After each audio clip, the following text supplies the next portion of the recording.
A way to play the game how you want to play is coming, and a very strange video of Jeff Kaplan.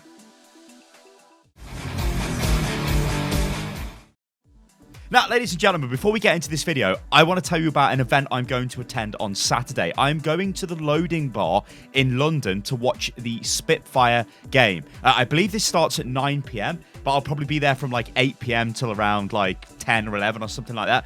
Details are in the video description. Click the link and it will show you where the store is, or where the bar is. It's like a gaming bar. It's a really cool place. I've been there before. It'll be awesome. So if you want to come down and meet me, then come and do it, ladies and gentlemen. We're going to watch some Overwatch League. Also, I think we're going to do some giveaways as well. I think we've got some stuff, like fancy bits and pieces to give away. There'll definitely be Spitfire swag there as well. So come and check that out. All right. So we've had a very... a very interesting, I guess, night last night. So I had a post of Scott Mercer where he talks about player behavior in Overwatch. And then we get this. I'll just show you this. You guys can watch this in its entirety. This is Jeff. This isn't a troll. This isn't a fake video or whatever. This is Jeff talking to the Korean audience. Check this out. Hi, this is Jeff from the Overwatch team. I'm here in Irvine, California, but I have to tell you, it's such an honor to be talking to our Korean community directly. You guys mean so much to us and so much to the world. In so many ways, the rest of the world looks up to Korea as the capital of the gaming world. Some of the best professional players of esports of all times have come out of Korea. There's such an amazing, admirable gaming culture in Korea. So we're very honored to have this opportunity to talk to you directly. I know that what's on a lot of Korean players' minds is a concern over how other players behave sometimes. And there's a question about what is Blizzard and the Overwatch team doing to correct and make that behavior better over time. One of the first things that comes up is that people have concern that we don't talk about it more. So I'd like to start by explaining why we don't talk about it more.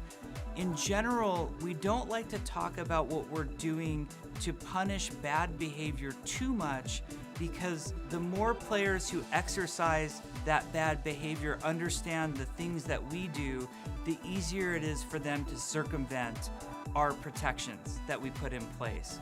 But today I would like to talk a little bit about some of the things that we've done and some of the things that we're doing to make the situation better. So as you know, we recently added a feature called Avoid as Teammate that gives you more control as a player over your individual experience, where you can say, I don't want to be grouped with this person anymore. I don't want them on my team any longer because they're exhibiting a behavior that I don't like for whatever reason. So that's a good example of something that we've done. We've also added a lot more transparency to the reporting system that's in the game. Now, when a player is actioned for reports against them, and if you're one of the players who reported them, you will either get an email notification that your report did something, or you'll get a direct in-game message, which should be really helpful. Now, talking about the reporting system in general, we've greatly upped the punishments and made them more severe for players who are misbehaving. We can now escalate when it comes to abusive chat, for example. We escalate from a silence to a period of suspension to ultimately closing the account. As you know, we also publicly post on the forums which accounts we've banned in Korea, so that you know that action is taking place and that action is real and happening. Now, there are other things happening at Blizzard behind the scenes that people don't see a lot of the time that's interesting for me to talk about, and I can't talk about all of them for those reasons that I mentioned at the start of this talk. But one of the things that we started exploring at first in English and have since translated into Korean is the concept of using a machine learning algorithm to learn toxic chat. So that way we don't have to wait for players to report other players. We can have verified toxic chat actioned when it happens, and it surfaces it to us in a much faster fashion than waiting for player reports. There's really no excusable reason why certain toxic things should be said in the chat whatsoever. So that's something that we've been tracking and using machine learning and put a lot of technology behind. Eventually we will translate this into more languages that the game is in, but for now you should know that it's in Korean, and it's something that's very near and dear to us to keep working on. We actually have a strike team across Blizzard that involves people from the game team and people from many other departments across Blizzard, focused entirely on improving the play experience and making player behavior positive and more of a positive impact to you, and making sure that our players are not as negatively impacted on it. Now, there are other things that we would like to do and are working on that is not on the punishment side of things. We all know that players who exhibit bad behavior, we'd like to see them either punished or removed from the game. But we also want to start making efforts towards players who are exhibiting positive behavior and reinforcing the positive behavior in the game. I'm very pleased to announce that early this summer, there will be 2 major social systems coming online that we will tell you more about very soon, but early in the summer, you will learn about those social systems that we've built to help encourage positive behavior more. And we have a third system that will come either in the late summer or early fall of next year that's also a tremendous effort towards encouraging players to be better to one another, but also to have more control over their own play experience. So hopefully this outlines some of the things that we're doing to make your play experience better. Also, there's some surprises coming for Korea specifically this summer that I'm really excited about, and we can't wait to engage with you and your community more. Thank you so much for playing our game. Thank you for being patient with us, and it means so much to us to have such a strong gaming community in Korea. Thank you so much. Okay, that's a bit weird, isn't it? Like, it's a message to Koreans in English from Jeff. It's dead weird. But this video, well, apparently, also, I've spoke to some people, and apparently, according to them, when you play on the Korean ladder, it is massively toxic. Like, worse than it is playing in EU or NA, which it must be pretty bad. Also, as well, I think Overwatch is on a major decline in Korea. It used to be the biggest game played in the PC bangs, which are, of course, the big PC gaming arenas. Because in Korea, you don't generally have a PC at home, I don't think.